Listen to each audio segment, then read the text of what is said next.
Fala pessoal, como é que vocês estão aguentando aí mais um dia que a gente tá junto? Que carnaval é esse, velho? Técnicas. Que é isso, Igor? Técnicas. Técnica pra quê, Igor? Imunidade contra o coronavírus. Imunidade, Igor. Igor, você precisa... Sai!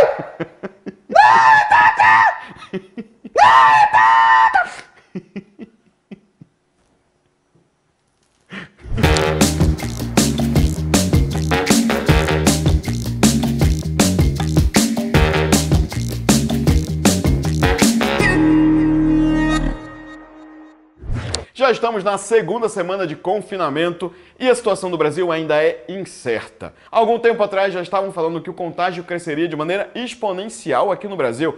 Tutor Getro, como é que isso funciona? É o quê? O que é que vocês estão falando aí, hein? É sobre o corona, é?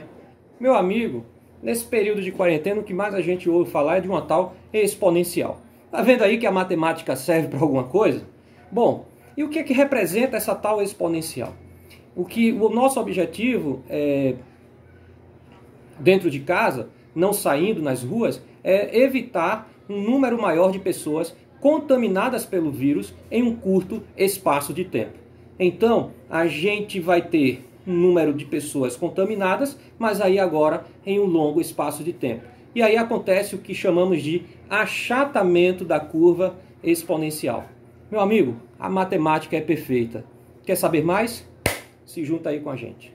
É importante mencionar que as previsões podem mudar completamente dependendo do especialista que traz a informação. Mas não é de hoje que a raça humana enfrenta problemas com crises pandêmicas. Tutor Thiago, explica pra gente como isso vem do passado até hoje. Cara, esse negócio das epidemias, velho. De fato, ao longo da história nós tivemos várias crises epidêmicas, tá certo? Várias doenças que mataram, assim, milhões de pessoas, entende? E a gente precisa estar ligado, porque se a gente não sabe como é que isso aconteceu, que aprendizado a gente vai ter para, inclusive, enfrentar essa crise que está acontecendo hoje com o coronavírus, hein? Então, assim, estudar história é importante justamente por causa disso. Porque quando eu vejo assim, o que é que o pessoal fez para conseguir resolver o problema daquelas epidemias do passado? Olha, aqui no Brasil mesmo, o Brasil já passou por vários surtos epidêmicos, por várias doenças, tá certo? Febre amarela, sarampo, malária, varíola, cara. De todas elas, eu acho que a varíola foi a pior. Gripe espanhola. Você sabia que, por exemplo, a gripe espanhola, por exemplo, chegou a matar um presidente do Brasil? Sabia na época? Chegou a matar o presidente, foi quem mesmo? Rodrigues Alves. Rodrigues Alves, ele foi o presidente ali por volta de 1904, 1903, 1904, por aí. Ele foi o presidente do Brasil e ele morreu de gripe espanhola. Era uma epidemia que estava acontecendo também. Não chegou a ser uma pandemia, tá certo? Como é o novo coronavírus, mas assim, atingiu muitos países também, não foram todos, né? Não foi uma escala global, mas atingiu o Brasil e chegou a matar presidente, veja só. Varíola, por exemplo, cara, varíola teve revolução e tudo, mano. A turma foi pra rua, teve panelaço, tá pensando que panelaço é uma coisa só de hoje? Se liga aí, mano, que tem muita coisa legal pra você ver ainda. É só você ficar ligado na aula, tá certo? Que a gente vai falar de algumas crises, pelo menos as maiores crises epidêmicas que o mundo já enfrentou e o que é que a turma aprendeu com isso. Fica ligado, valeu! Mas é fato que a gente está enfrentando uma crise e quanto mais rápido a gente puder fortificar o nosso corpo, melhor. Tutor Elber, como a química dos alimentos pode contribuir para eu deixar meu corpo mais forte para enfrentar o corona? Fala, galerinha! Beleza? Aqui quem fala é o tutor Elber Correia. Então, galera, como é que a gente vai conseguir blindar, como é que a gente vai conseguir fortalecer o nosso organismo para evitar, para diminuir as possibilidades de contrair algumas doenças ou diversos tipos de doenças, dentro dessas doenças o próprio Covid-19, o próprio coronavírus. Então é do conhecimento de todos que quanto mais saudável for a alimentação, mais blindado, mais fortalecido está o teu organismo, o teu sistema imunológico, que é o verdadeiro exército que tem dentro do nosso organismo com a função de nos defender desses corpos estranhos, desses vírus, bactérias que possam entrar em nosso corpo e nos fazer algum mal.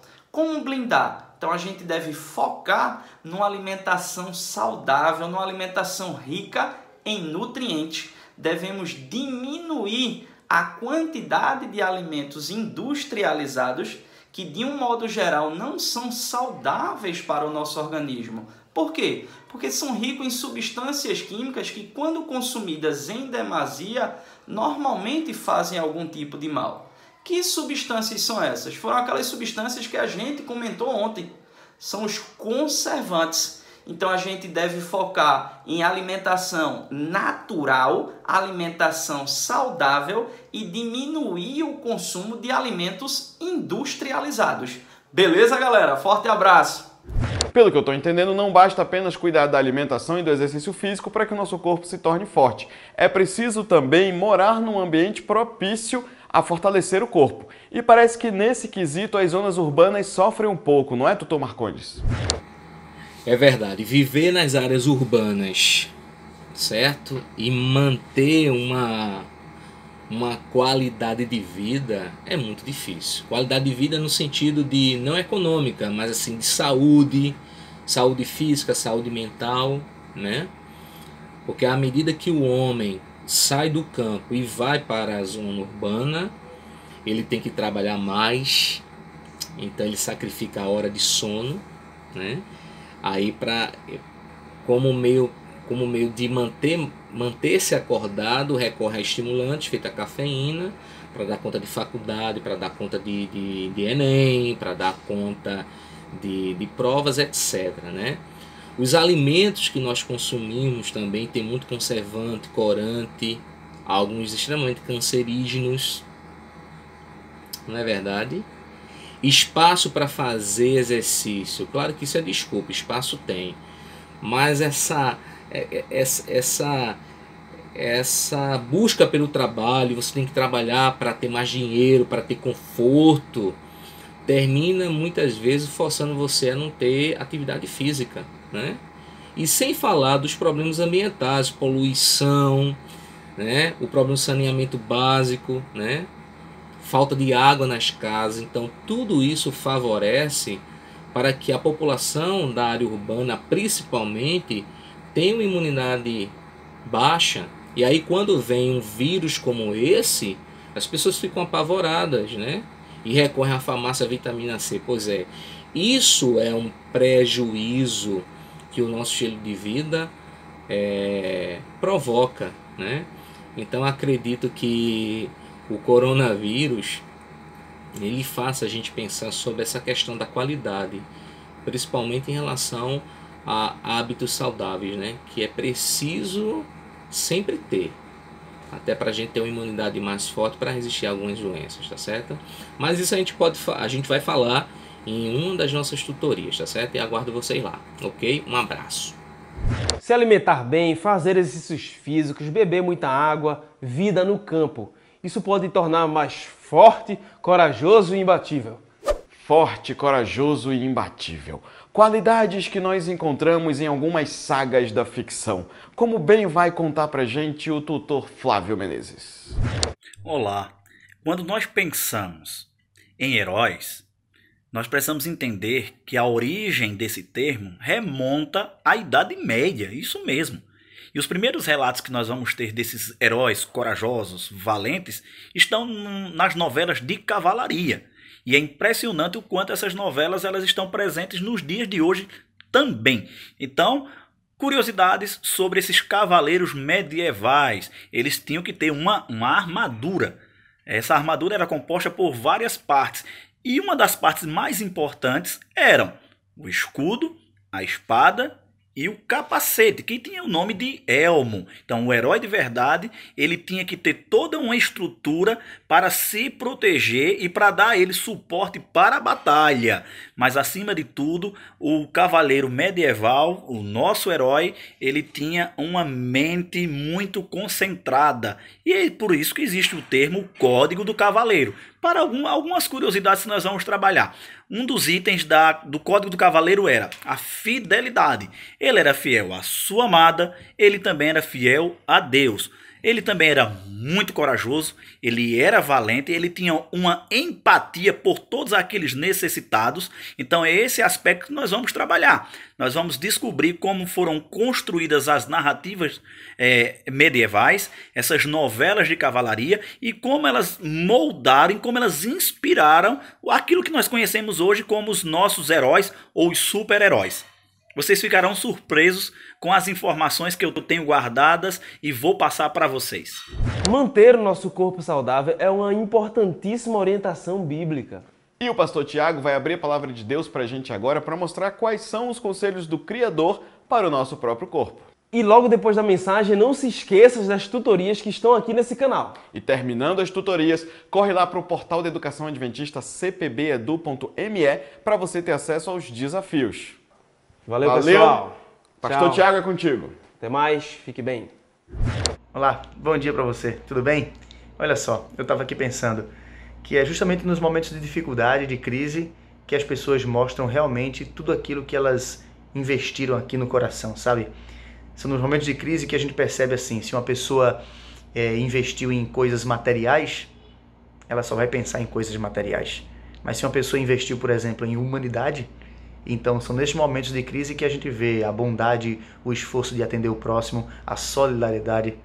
Sabe, Jesus meio que já tinha previsto isso já há muito tempo. Ele tentou ensinar pra gente valores diferentes. É o que está dizendo aqui em Mateus capítulo 6, versos 19, 20 e 21. Olha só o que é que diz aqui.